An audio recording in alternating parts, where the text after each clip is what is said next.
Walang kahit na sino ang gustong mapasok sa isang magulo at abusadong relasyon. So bakit kaya karamihan sa mga babaeng nakakaranas nito ay mas pinipiling manatili at tiisin ang di na masayang pagsasama? Sabi nga ng iba, marahil dahil sa anak. Sabi naman ng ilan dahil sa pagmamahal. Ang kwento po natin ngayon ay talaga namang nakakagulat. Isang pangyayari na kahit na sinong ina ay hindi ito makakalimutan. Samahan niyo po akong balikan ng kwento sa masakit na naging kamatayan ng isang batang nagawang patayin ng isang ama dahil lamang sa selos. At ang nakakagulat, ang nasabing pagpatay ay nagawa pa nitong ipakita sa maraming tao sa live broadcast ng Facebook Live. Bago ko po simulan ang ating story, sa mga bago po sa channel ko, please hit the subscribe button at pakipindot na rin po ang notification bell para ma-notify kayo pag may bago tayong upload na videos. Tulad ng ibang nagsasama, ay nagsimula sa isang makulay at masayang tagpo ang mga naging unang taon ng pagsasama ng magka-live-in partner na sila Wutisan Taewong Tanglay at Jeranu Trairat. Ang nasabing matamis na pagmamahalan ay naging dahilan ng pagkakaroon nila ng isang malusog at magandang bata sa katauhan ni Baby Beta. Subalit sabi nga nila, makikilala mo lamang ang ugali ng isang tao sa tagal niyong pagsasama.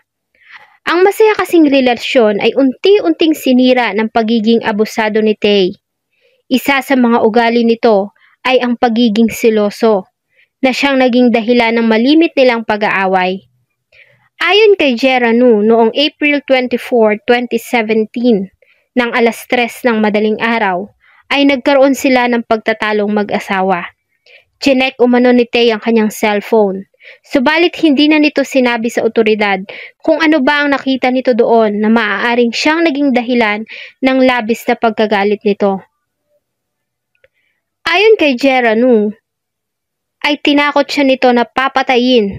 Sa takot, ay umalis siya ng kanilang bahay at iniwan ang anak na si Beta sa kanyang ama.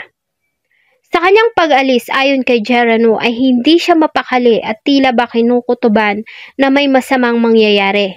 Kaya naman kinahapunan ay nagdesisyon siya na bumalik ng bahay.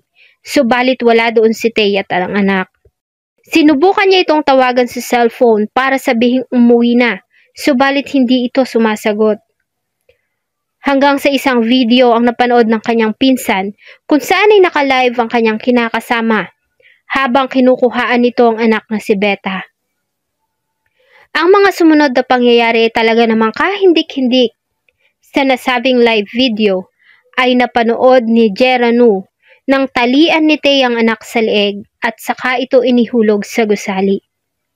Maririnig sa video ang iyak at palahaw ng inosenteng bata hanggang sa unti-unti na itong tumahimik.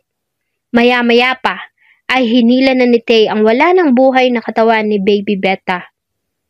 Pasado alas 6 na ng hapon nang makatanggap ng tawag ang kapulisan tungkol umano sa ipinost na live video ni Tae sa ginawa nitong pagpatay sa anak.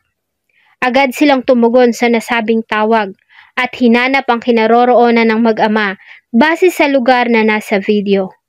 Natagpuan nila ang wala ng buhay na katawan ng mga biktima sa isang abandonadong gusali sa Muthri Sakku sa timog ng Phuket International Airport at malapit sa Naiton Beach.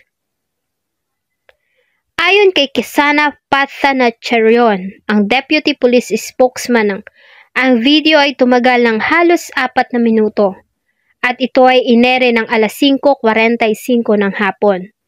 Makikita sa nasabing video na pinainom pa ni Tae ang anak ng Kratom milk. Ito ay isang uri ng herbal supplement na ginagamit bilang painkillers. Bago niya nga ginawa ang karumal-dumal na pagpatay dito. Ang pagpatay sa kanyang sarili ay hindi na nito kinuhanan ng video. Ayon sa mga pulis, sa tulong ng Thailand Ministry of Digital Economy and Society, ay binura ng Facebook ang nasabing kumalat na video sa loob pa ng 24 na oras. Kaya naman talagang marami ang nakapanood nito na nag-iwan ng sari-saring mga komento. Marami ang naawa kay Geranu. Kasabay din nito ang mga pangungutya at paninisi dahil sa ginawa niyang pag-iwan sa anak. Subalit sino nga ba ang ina na nanaisin na may masamang mangyari sa anak? At hindi ko lubos maisip ang kanyang naging pakiramdam nang makita niya mismo at mapanood kung paano pinatay ng lalaking minahal ang kanyang nag-iisang supling. Si Beta ay inihatid sa kanyang huling himlayan noong April 29, 2017 sa libingan ng Sresun Tom Temple. Ayon sa mga pulis, kahit pa nga nagawa ng burahin ng Facebook ang nasabing video, ay marami ang nagawang makapag-download nito at hanggang ngayon ay kumakalat pa din sa ibang website. 6 na taon na din ang nakakalipas at mag-6 na taon na rin sana ang magandang bata na si Beta. Sadyang nakakalungkot na may mga ganitong pangyayari na dahil sa hindi pagkakaunawaan ng mag-asawa ay nadadamay ang inosenteng bata na katulad ni Baby Beta. Salamat po sa inyong patuloy na pagsubaybay sa atin pong mga videos. Huwag niyo pong kalimutang mag-iwan ng inyong saloobin at suggestion sa atin pong comment section. Sana po ay samahan niyo po akong muli sa mga susunod pa nating mga episodes. Thank you so much po and see you in my next video.